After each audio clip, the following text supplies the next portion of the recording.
மக்களுடைய சேஃப்டி மட்டும் மைண்டில் வச்சுக்கிட்டு அதுக்கான இடங்களை சூஸ் பண்ணுறது, அதுக்கான இடங்களை பார்த்து பெர்மிஷன் கேட்குறது, போலீஸ் டிபார்ட்மெண்ட்டில் அதை ரிக்வெஸ்ட் பண்ணி கேட்போம்.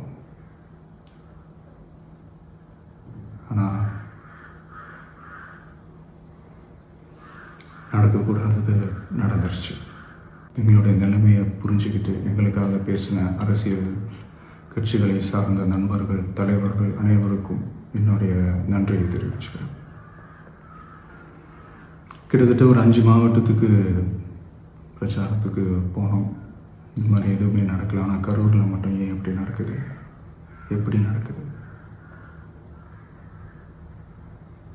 மக்களுக்கு எல்லா உண்மையும் தெரியும். மக்கள் எல்லாத்தையும் பார்த்துக்கிட்டு இருக்கிறாங்க. கரூரை சேர்ந்த அந்த மக்கள் அந்த உண்மையெல்லாம் வெளியில் சொல்லும்போது எனக்கு கடவுளே நேரில் வந்து இறங்கி அந்த உண்மைகள்லாம் சொல்கிற மாதிரி எனக்கு தோணுச்சு.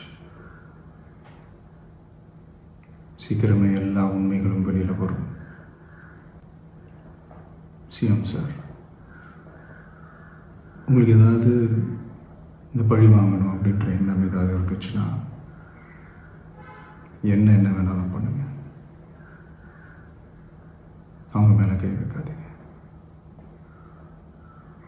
நான் ஒன்று வீட்டில் இருப்பேன், இல்லை நான் ஆஃபீஸில் இருப்பேன். என்ன வேணாலும் செய்யுங்க. நண்பர்களே, தோழர்களே, நம்மளுடைய அரசியல் பயணம் இன்னும் ஸ்ட்ராங்காக